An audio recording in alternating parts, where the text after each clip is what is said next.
rapper of all time in the annals of Ghana music history or hip life history. And whether that is up for debate or not, we can go back and check impact on the culture, catalog, style, and any element that we think defines the art of rap, and see which rapper comes close to Achame Kwame in Ghana from 3 generations of rappers that has emerged, or from the hip life revolution, from his seniors to his peers to generations after him. And you see, there is a man. No, you see what you just played. I mean, let's start boot for boot. Let any rapper come. Even last time I was listening to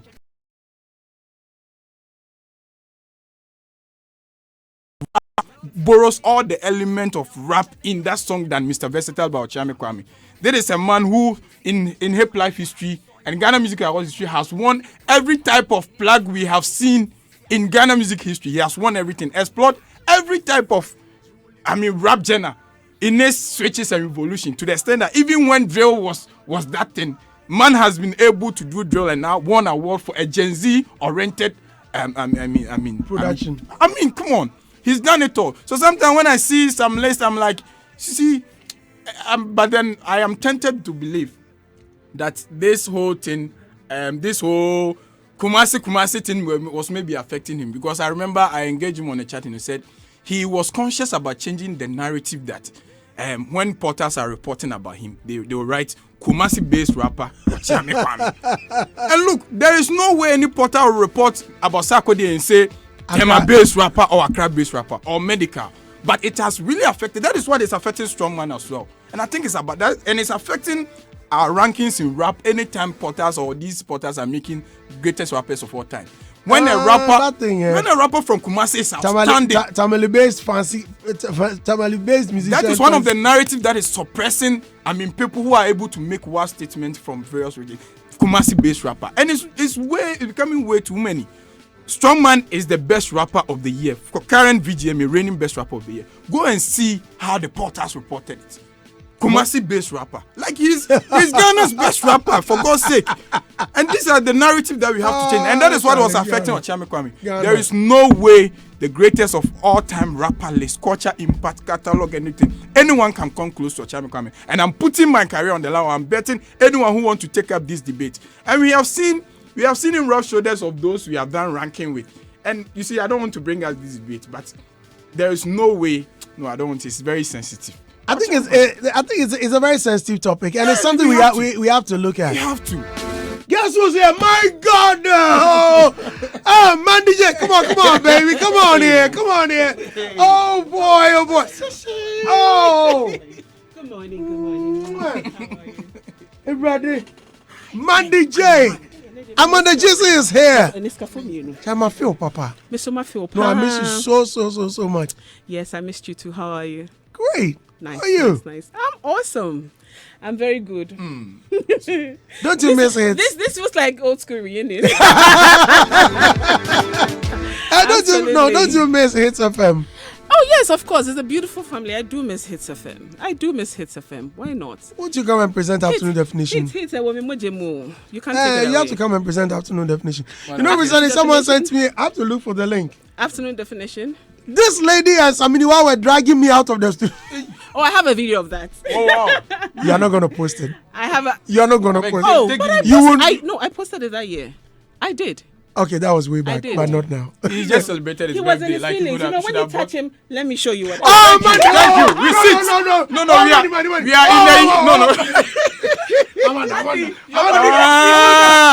the the ladies. Oh, okay. So this is what tickles the legends' fancy. Like seriously? Oh, really? Your body didn't jump you. We are on air. Your smells on a boss. Andy, what did they jump you rough? See him. What's up? Nana libido the one. What's that? Also Nana libido. The one. What's going on? Commander Hadjion. Welcome. Come sit down. Thank you. Okay, so I was arguing it out that to me, in the annals of Ghana rap history, Achame Kwame remains unparalleled. Okay. And some lists have not been fair to where he's been positioned on these top 10 or whatever. So I'm here to tell Ghana that it's about that Where time. was he positioned? What's the list? He has been, Who came first? well, some Good of the question. list, some of the list, obviously most of the list, 90% of the Amanda list. smells so good now. Thank you. Perfume is it's all over me. Wow. Yeah, of course. You took it out of my mouth though, so thank you. It doesn't stop me from stealing your perfume from your car, though. That's what I'm known for perfume. Oh test, yeah. huh? Oh yes. Oh, okay. Nice. You know, and right after taking it, by the time you get home, you receive a message that I have your perfume with me. So. That's fine. But So where did you park your car? Let's go on. Legacy So this Benz. where was the Charlie Kwame place? He's been sometimes fourth, sometimes fifth, sixth, and I'm like, no. Where do you want him to be placed? He's the goatest. He's beyond goat. He's the goatest. So he's your goat's goat. Okay. So I feel that his culture impacts longevity. He's a body of study on his own in that culture. Okay. And I feel that it's been very unfair but then I maybe wanted to blame it on the fact that because he was coming from my city, our city, me and Godfather's city. So, the portals have suppressed his reach in terms of reporting. Anytime he achieves a milestone, the portals report that Kumasi-based rapper. That was way before early stages. Kumasi-based rapper. And that has affected Strongman as well. Because as we are talking, Strongman, Amrado, they have won, best rapper for Ghana Music Awards and all that. But when the portals are reporting any rapper that emerges from Ashanti region, Kumasi-based rapper, you don't see people report Tema-based rapper. Very well that Kumasi is part of Ghana. You see, so I feel these are some of the limitations that really suppresses rappers from my city that are able to achieve nationwide milestone. Right. And to me, Ochame Kwame is the goatest. Okay. Yeah. Thank you very much. Listeners, let's get into a much more deeper issue where yesterday and was it 3 days ago? When did Glenn Sam come here? Yeah, 3 days. 3 days ago. Yesterday. Okay. Glenn Sam was arrested 2 days. following the Galamsey protest. He was also what's the guy's name?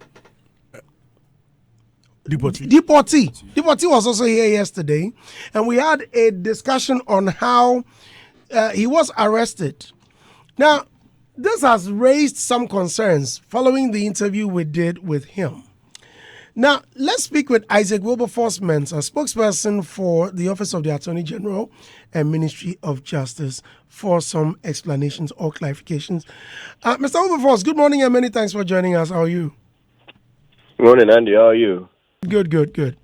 And big good morning to your valued listeners.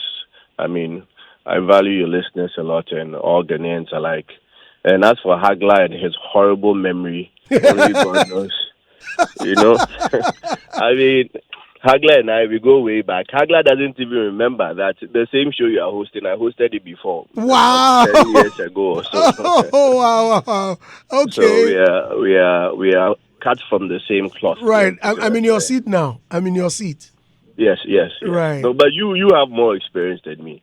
I did 15 years and ran away to law, but you are entrenched in it. You epitomize, the morning show work in respect of entertainment and everything. And all of a sudden, my head is swelling. Oh no, it's big already. I beg. Okay. Now, my question to you, my very first is: when one is arrested, what's the first thing that should be done by the police and the said individual? Well, when a person is arrested, the police would obviously first thing inform the person of the reasons for his arrest, and then aside that, the police will take statements, and based on the statements or based on the information available to the police, they may or may not charge the person. Constitutionally, the police they can either give police inquiry bail, or they can hold the person for 48 hours, after which period they would have to seek permission from the court to, as it were, hold the person further. So depending on the circumstances, of course, the law is quite clear on these things. And like I keep saying, depending on the circumstances, it's usually quite practical. So where is practical, which is usually the situation, that's what they're supposed to do. So there's been instances where the time is quite inconvenient for state attorneys, but we have to go to court to get a court order depending on the situation or depending on the crime that has been committed or the facts of the case. But Mr. Wilberforce, in the case of the Galamsey protesters, when they were arrested, they were not even read to them the reason they were being arrested. All they said was the police bumped into them, they took them into custody. Nothing was explained to them. They kept asking, what have I done? Why am I here? I only went to protest. I was even sitting in my small corner. Some of them were even arrested without not part of the protest. Yet they were just taken in there with no substantial evidence until some of them were showed videos of them just talking, and that was it. In this case, well, I haven't seen the videos that you're speaking of, but fortunately, the Attorney General has indicated earlier that we would look at the Office of the Attorney General would look at each incident on a case-by-case basis. So if indeed absolutely nothing was done by the accused person, no crime was committed, he was just standing there as he says or as she says, then of course the Office of the Attorney General, the prosecution's division, exists to prosecute criminal offences, not to persecute innocent citizens. So if the evidence available to the state attorneys that have been assigned the case does not point to guilt, there's no reason for prosecution in those instances to continue.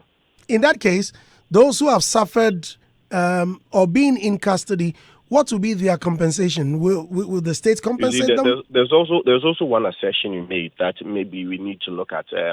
I think earlier you made a claim that they were arrested. They were not told of the reasons for their arrest. That's right. During this period, we've heard a lot of things. I'm not one to say that what they're saying is true or is not true.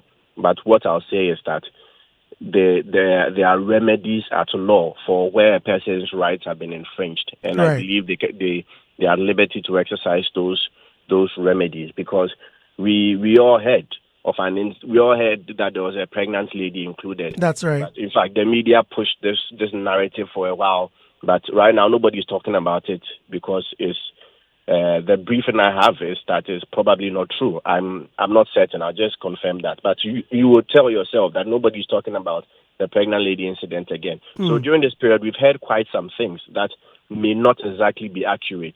So let's all,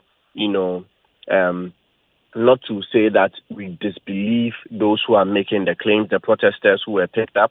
I'm just saying that they have made their claims. The police have also refuted such claims. So, as at now, I'm not in a position to say who is telling the truth. So, okay, Wilberforce, for educational purposes, at law to remedy any wrongs that have been occasioned. For educational purposes, if I am wrongfully accused and the Attorney General finds it unlawful or finds it wrong, what happens? How would I be compensated if I've been to the cell? For example, this pregnant lady who claimed she stood in her corner without protesting. Yeah, you're beating a pregnant lady, but I'm saying that. No, I made an example. I only made an example. Very well. As in, if there was a pregnant lady. That's right. Okay. So the thing is that, like I said, the Office of the Attorney General, we don't persecute. There's been instances where, and Martin Pebu will tell you, that there's been instances where I've gone to court to seemingly, quote and unquote, to seemingly defend an accused person that ordinarily I was there to prosecute because the facts did not support a charge which may have been leveled against the accused person, and then I wanted the accused. I mean, that's how sometimes things play out in court. We would not attack a person who there's no evidence of culpability or criminal liability against. If we don't believe in the evidence, you won't see an attorney going to court willingly. So when it comes to remedies, if you look at Chapter 5 of the Constitution, there are several remedies where a person's rights have been infringed upon, and they can exercise them. There are rights even at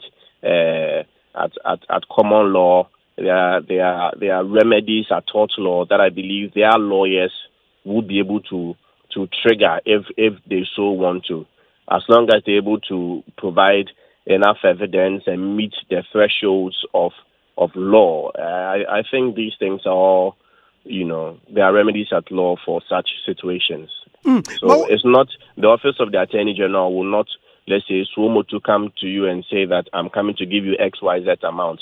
No, there are procedures. Law is made up of substance and procedure, and there are procedures that they themselves or their lawyers, and this won't be the first time if such a claim is made.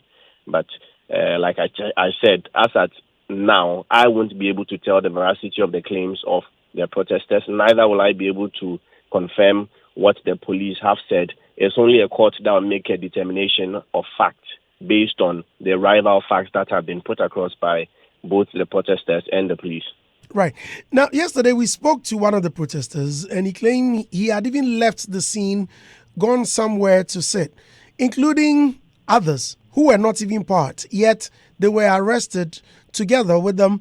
Now, I want to know the approved legal procedure of arrest. For example, the police comes to arrest someone. What is the legal procedure of arrest? Well, if you look at Act 30, to arrest somebody, you simply need to just touch. You can just, unless the person is resisting arrest, if you simply touch in the person's shirt, you can inform the person is under arrest and whatnot. So legal procedure, I mean, there's no specific procedure. It's just because not every situation can be envisaged.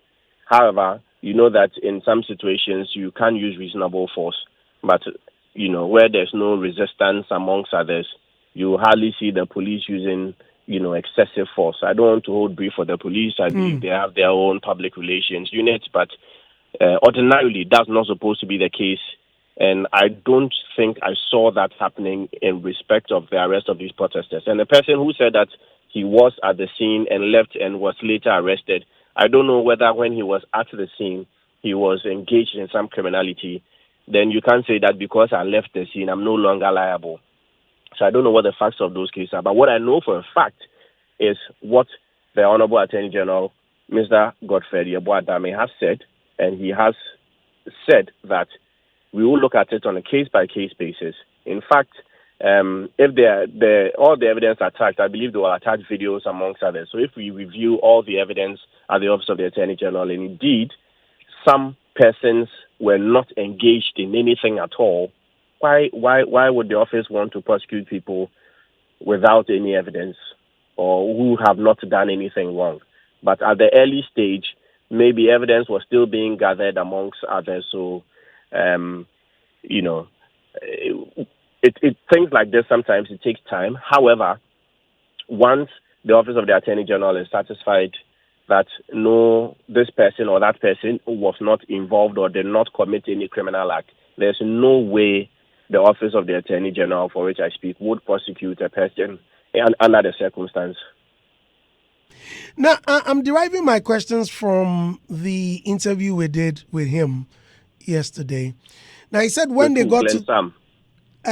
Glenn Sam and Deportee, right? We spoke very well. Deportee. He said when they got to the station, he did not write his statement. In fact, he refused to write his statement. Now, what happens when an individual refuses to write his statement?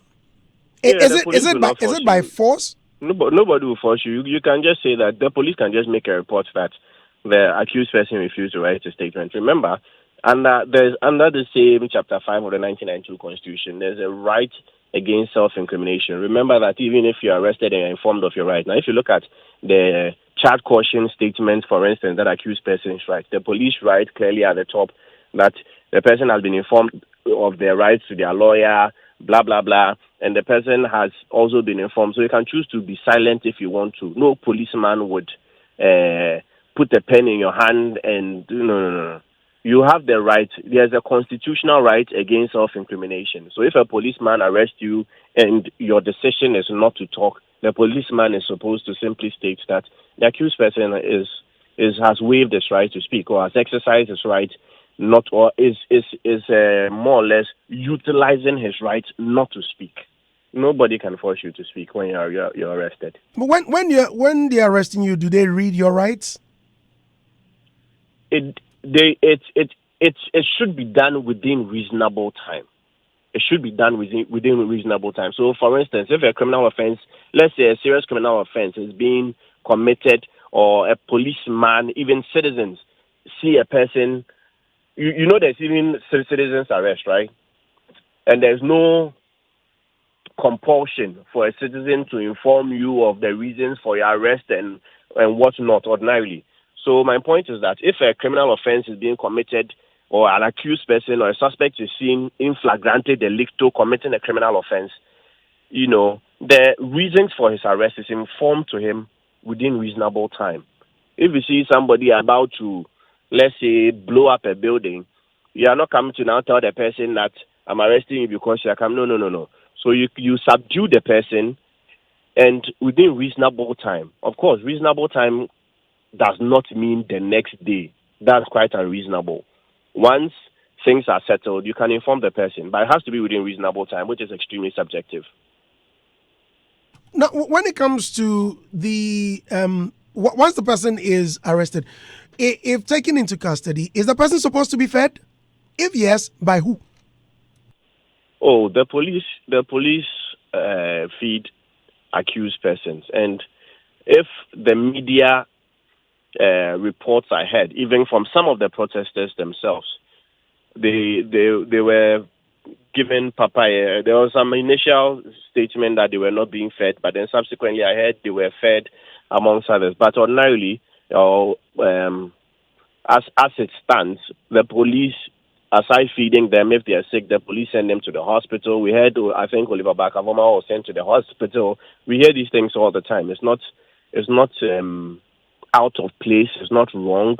Also, for, let's say, the families or friends of the accused persons to support in feeding the person in custody is not out of place. So the police, yes, they are in charge of feeding.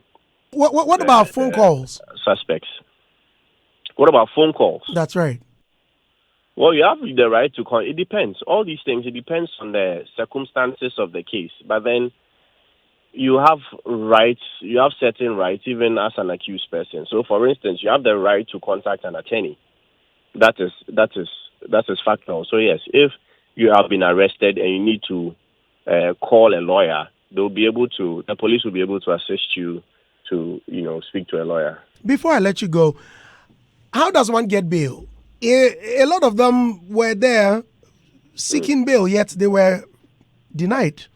What happens is that, okay.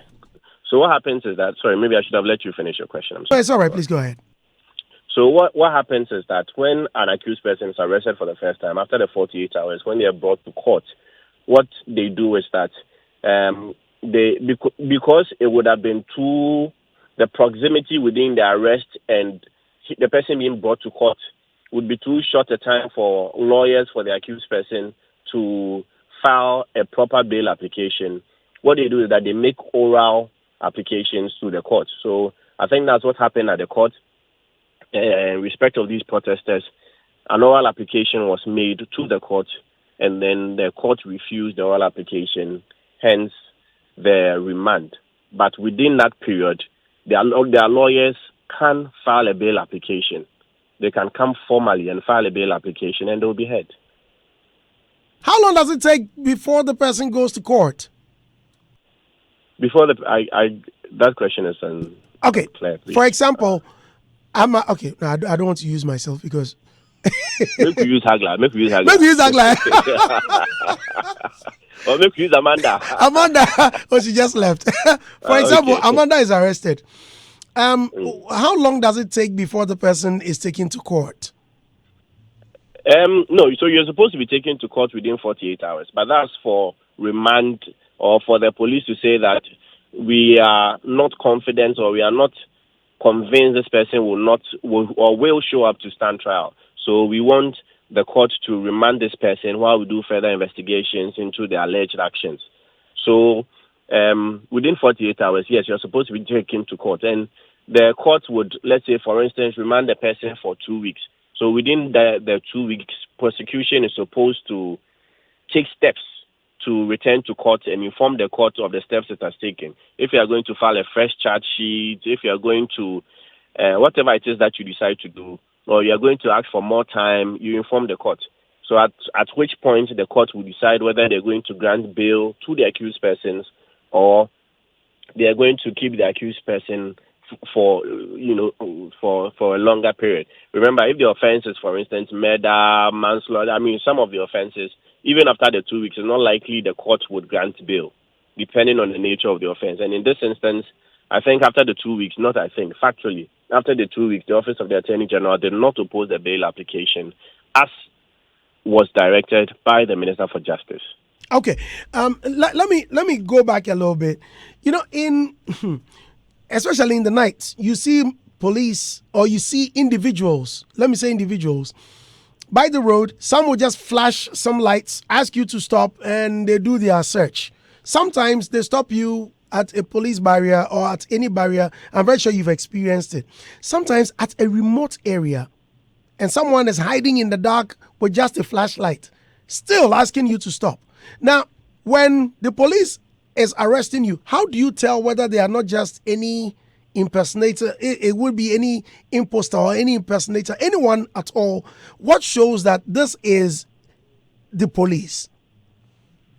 Well, with that particular one, I think the police administration themselves, I don't want to speak for the police administration in that matter, but that would be a question for them because in that particular matter, I think it will depend on the individual and your ability to assess situations because you can't use what the person is wearing. We even watch Ghanaian movies where we are unable to identify the difference between the police uniforms.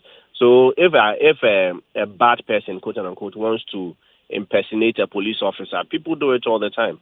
So it's difficult, I admit. It's difficult, but this is something that the police themselves, I know they take this very, very seriously when a person tries to impersonate a police officer, a military officer, amongst others. So that would be to your own discretion. If you look at the scene and you feel unsafe and you feel you need to drive on, maybe you should. You know that this is a secluded place. It's not like when Andy Dusty goes to chill in Osu and he's coming and around the fire service place, police stop. No, if it's a very secluded place, then I think sometimes you need to be smart about it and figure out your next steps. Well, a lot of questions are coming in for you anyway. Okay, let me take this one. Okay, Robert. So does the judiciary have a PR department? If yes, how do they work? I will not be able to speak to that. Mine is to speak for the Office of the Attorney General, respectfully. Okay. Now, the issue of alibi, where people are not within a certain jurisdiction when a crime is committed, but are arrested when the police are looking for culprits, is becoming one too many. How do we curb it? Yeah, so alibi is something that's proven as part of a trial. So you don't just say alibi and then at the point of arrest, they let you go. The police will need to investigate the alibi that you are claiming because they themselves were not there, were not at the place you say that you were yourself. So the police will have to investigate this issue of alibi. Okay, I think one more. There's one more. It says, what is the state of our non-custodian sentencing? Well, it's very much it's very much being worked on right now. What's out right now, what's in force is the plea bargain, and the plea bargain Act 1079 plea bargaining is being used by many attorneys, lawyers for accused persons. So what they do is that if there's a criminal offense that's been committed, the plea bargain is an amendment to the Criminal Offences Act, Procedure Act 30. And what happens is that when a person commits a criminal offense, the person can approach the Office of the Attorney General, can approach the prosecutions, and then the prosecution would sort of negotiate with the person, or they'll bring a proposal. The prosecution can bring a proposal. So you are coming to say that I'm coming to plead guilty to this offense, but because let's say it's instead of the maximum sentence, let's say for 25 years, or the maximum sentence being 10 years, allow me to serve only 2 years and maybe make reparations.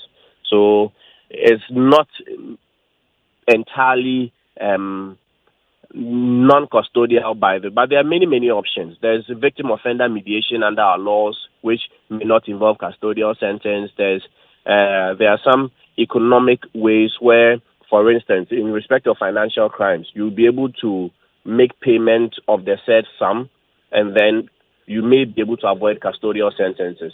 So there are many avenues for avoiding custodial sentences. However, the work of prosecution is to ensure that justice is served, so that people do not rely solely on, because they are non-custodial sentences, I'll engage in criminal activity. That mentality will need to stop. So our focus is on making sure that the people of Ghana are safe in our own way by prosecuting and punishing wrongdoers. Isaac Wilberforce Mensah, I will appreciate it if you find time and visit us one of these days so we can sit and have an extensive conversation. But for now, I'm so grateful. I'd love to. I'm so grateful you had time for us. God bless you, sir. Anytime, Andy. All right. Anytime. Okay. Wakey, rise and shine. Take a deep breath and relax. It's all going to be fine. Time to get out of bed. Time to put on the radio. Oh, you already put it on. Whoa, waking up with great hits. Okay, Robert, welcome. Yeah, thank you. Adam, welcome. Thank you, I Chairman. think I've already welcomed Portfolio. So, Rob, let me start with you. Yesterday, we were having this discussion even before we left the premises. Now, you've heard Wilberforce. Matter of fact, you called for this. Here we are. Yeah. I'm happy that education is, one of the things we're enjoying from this particular experience.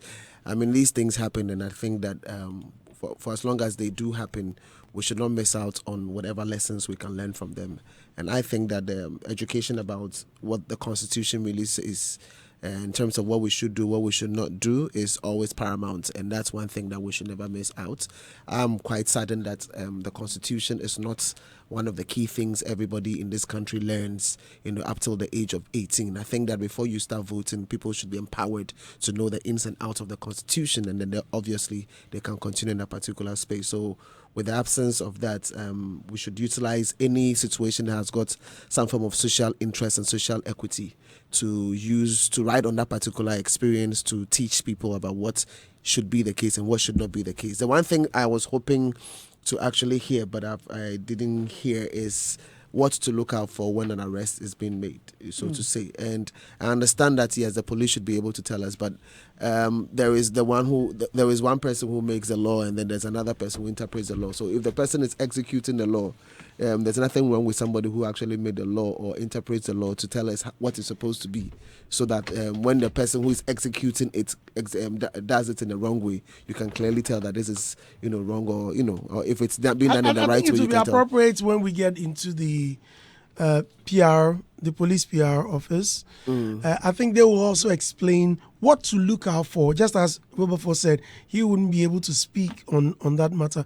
They can tell you that, yes, our people come to you without the uniform, this and that, ABCD is what you have to look out for. Instead of telling them that, look, I won't go anywhere, what shows you are police? Sometimes it may look like you're resisting arrest. Yeah, but I get that. But what I'm saying is that would be from the perspective of the police.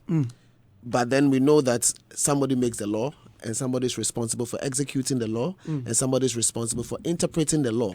So even though the police is working with an existing law, there's nothing wrong with hearing from those who interpret the law to tell us what it also means, just so that we can establish good and some form of clarity and corroboration, so to say, so we are clear that this is what it means. So I'm all for that. I was just hoping for extra information from the parties involved. So that's one part. But yes, democracy, for as long as that's the way to go, I think that education should not stop. It should be consistent and constant.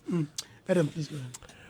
Yeah, we need more of this education, because, I mean, what is citizens without knowing their rights, and what can take them out of trouble and what can put them in trouble? We need to educate our citizens a lot.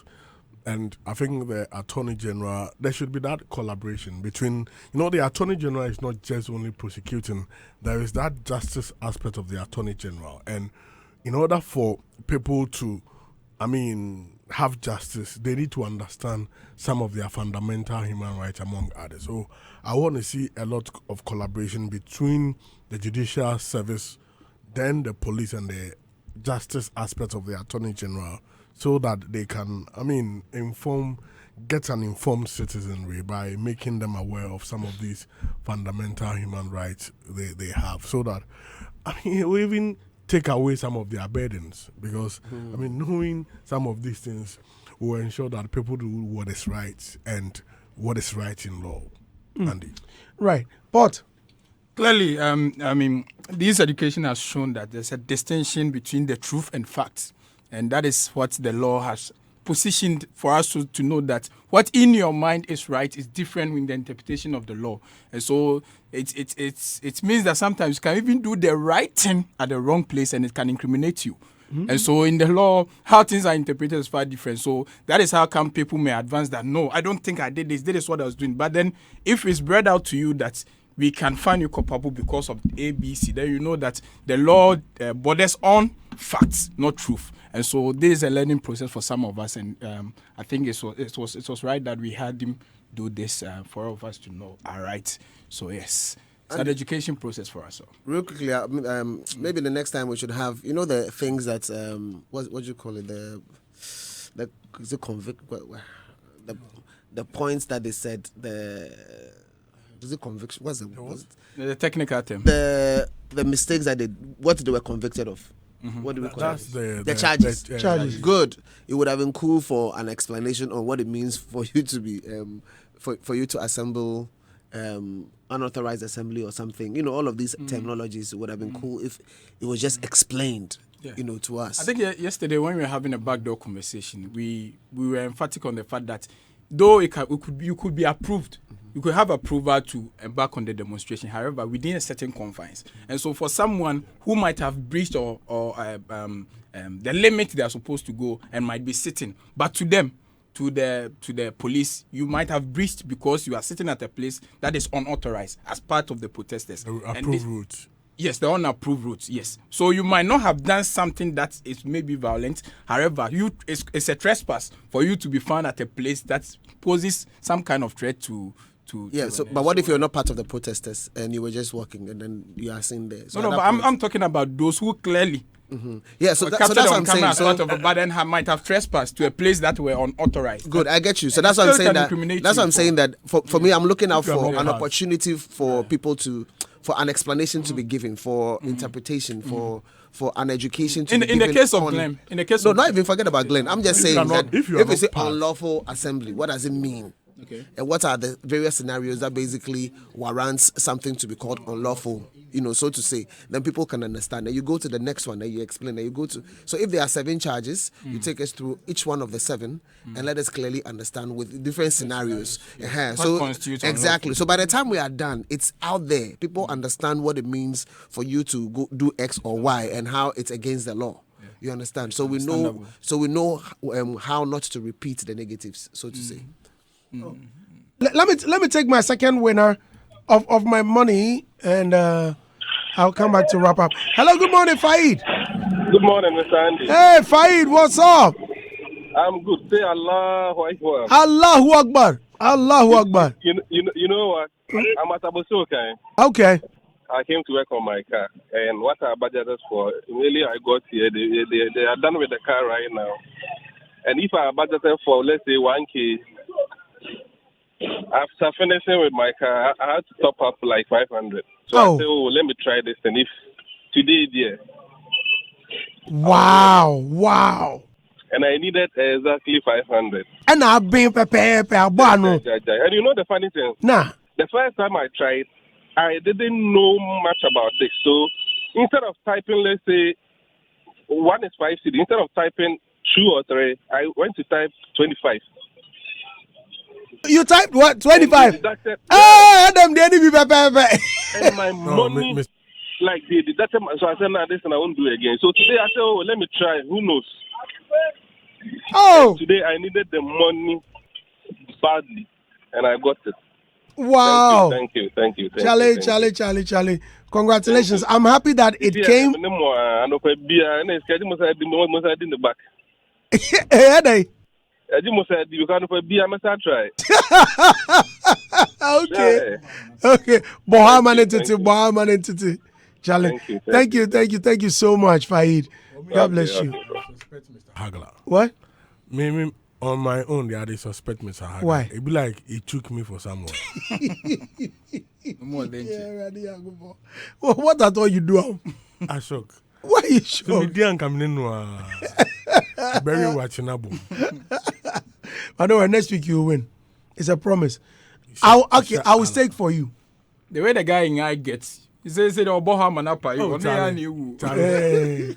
Sunday a pyre man. Charlie Port, are you here on Saturday morning? No, I have to get You back to Kumasi. Master, you must be here on Saturday I morning. take somebody in money, I forgot doing program.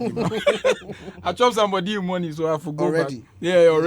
Already. So I have to. It's a busy. Kumasi is very busy. And the law is working. Charlie, but October is a very busy busy month. In fact, a blessed And November will be more. Amen. Because Amen. I've always prayed that. The way it shows they we come. experience October and December twice every year. It's always my prayer. If those who did the calendar, maybe they have. September was awesome.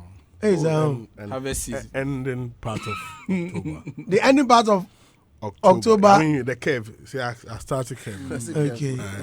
More. Right. Charlie, since you started your argument, we'll have that discussion on Ochame Kwame and the rap thing. But you should. Yo, Talking about Ochame, he's coming out with a galam. He's coming out with a The galam say yes. Team. Charlie, I listened to the song last night. The song is hard. It captures It's Ochame Kwame. the message, and It's Ochame Kwame. This is where we end the show. Robert, thank you for coming. Adam, thanks for coming. I like your thing. The buttons are beautiful. Thank you. Portfolio, Sure. thank you. On Saturday morning, from 9 to 11 a.m.